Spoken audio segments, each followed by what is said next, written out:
In the quiet neighborhoods of West Edmonton, a heartbreaking story has unfolded. The remains of 14-year-old Samuel Bird, a Cree and Nakota teen who vanished back in June, were discovered in a remote wooded area, leading to the arrest of 38-year-old Bryan Farrell on second-degree murder charges. So I'm Joseph Morris, and don't forget to like and subscribe as we dive into this chilling case that's gripped the community. Let's start at the beginning with who Samuel was. Samuel Bird lived in Edmonton's Kenora neighborhood, a place known for its tight-knit, but sometimes troubled streets. He was just 14, dealing with the ups and downs of adolescence, including reports of bullying at school that left him seeking acceptance. According to his mother, Alana Bird, Samuel had been hanging around a rough crowd, drawn into a world that glorified a risky lifestyle through music and social media. He flirted with gang affiliations like the 8 Block set in Collingwood, a Bloods-related group, and was suspended once for kicking a 7th grader unconscious in a fight. But despite these challenges, Samuel was still just a kid who just wanted to fit in. That search for belonging may have led him straight into danger. Now let's rewind to late May 2025, about a week before Samuel disappeared, when tensions reportedly boiled over. Unverified rumors circulating on social media paint a picture of teen drama turning violent. Samuel had recently broken up with his girlfriend, Marley Farrell, who was around 13 or 14 and the daughter of Bryan Farrell. According to these accounts, Marley was allegedly cheating on Samuel, which sparked jealousy and led to a chaotic confrontation. One rumor claims Samuel, along with his friend Gabe, whose street name was G2 Yacht, and 10 or 11 others, stormed Bryan's home in what some call a home invasion. During this alleged incident, a girl named Amira was stabbed, though details vary. Some say it was Amira, others flip it to a 13-year-old boy who needed facial reconstruction surgery after a brutal 20-on-1 attack. Charges against Gabe and possibly Samuel were reportedly dismissed. But here's where the confirmed charges kick in, showing Bryan's early volatility. On May 24th, court documents allege Bryan possessed a collapsible baton for a purpose dangerous to the public peace. That same day, he faces 2 counts of aggravated assault against 2 separate victims.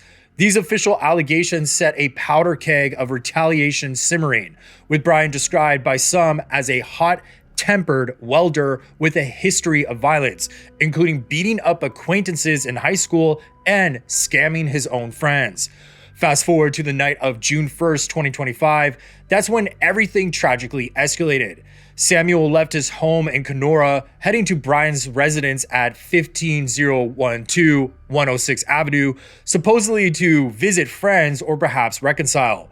But rumors suggest it was a setup. Gabe and Marley allegedly lured him over on the pretense of a party. Adding to this, a voice recording captured Marley sounding indifferent about her alleged role in luring Samuel to his death. Care if I look bad, because I don't give a like, if I don't know what to say. Like, you're not gonna die, I'm not gonna die, that's all I know. This fucking Sandberg kid, I don't care, bro. Like, I don't care. Tell them it was all me. I really don't give a. What happens next after they lured him to this party remains shrouded in mystery. But court documents confirm Bryan killed Samuel that evening in a spontaneous act showing disregard for life, fitting the second-degree murder charge.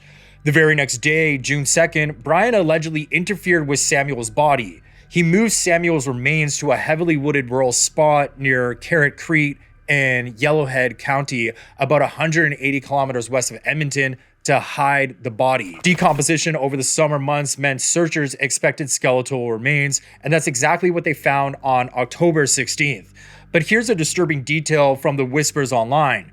Some claim graphic photos and videos of the harm done to Samuel were sent to his own mother, Alana, possibly as taunts or to intimidate her during the search. So just imagine the horror of that, a parent receiving such evidence while pleading for help. Now let's follow the escalation in Bryan's confirmed charges over the next 4 months, as he allegedly spiraled into desperate cover-up mode while police closed in. On September 18th, Court records show Bryan possessed an unlicensed shotgun, even though he was under an undertaking banning him from weapons entirely. Then, just days after police executed a search warrant at his home on September 22nd, a suspicious fire broke out there on September 29th, the exact alleged murder site. For that, Bryan faces confirmed charges of arson of property with disregard for human life, plus fraud over $5,000 for defrauding TD Insurance out of $50,000.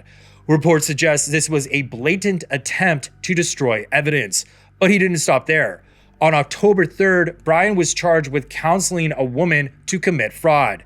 2 days later, on October 5th, he faces 3 counts of assaulting a police officer with a weapon after allegedly bear spraying 3 undercover police officers during surveillance.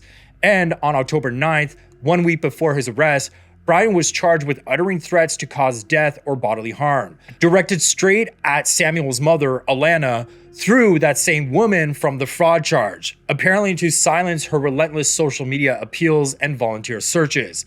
These 15 confirmed charges paint a clear picture of a man unraveling, from pre-murder violence in May to the killing and cover-up in June, then arming himself, torching the crime scene, and intimidating witnesses as the news tightened. Early August brought another flashpoint. The community was watching Bryan's home when a person in a vehicle saw him fly out to attack a random teenager on the sidewalk. That's when the person started their car to spook Bryan, and Bryan came at the vehicle with a baseball bat. So that is some raw footage right there that really shows how volatile things had become for Bryan. It seems like he was totally losing it. He knew he was about to get arrested, it seems. The breakthrough came last week when a compelling tip shifted the focus to that rural site. On October 15th, Bryan was arrested, hit with the second-degree murder charge, plus interfering with a body and those 13 other counts. The very next day, October 16th, Samuel's remains were confirmed, bringing some closure but also fresh pain to his family. Alana announced it on social media, thanking supporters and holding a gathering with smudge, prayers, and songs, a nod to their Indigenous roots amid broader concerns about missing and murdered Indigenous youth in Canada. Police have stressed that no other suspects are being sought, though rumors persist that Marley and Gabe might have known more. But officially, Bryan acted alone, and his bail hearing is set for October 20th. So halfway through the story, it makes you wonder, how does teen heartbreak spiral into something so deadly? What do you think could have prevented this? Drop your thoughts in the comments. So in my opinion, this case exposes deep cracks in our system. From delayed police responses that Alana criticized, turning her away for weeks, to the unchecked youth gang culture in places like West Edmonton. Samuel deserved better protection, and while rumors paint him as troubled, no kid should face such a fate. It also raises questions about parental responsibility. If Bryan was as volatile as his charges show, how did his home become a trap? Ultimately, it's a reminder that behind the headlines are real families shattered, and justice now rests on the courts to sort fact from fiction. If you enjoyed this video, please hit like and subscribe and leave a comment because I try to read everyone. Thank you.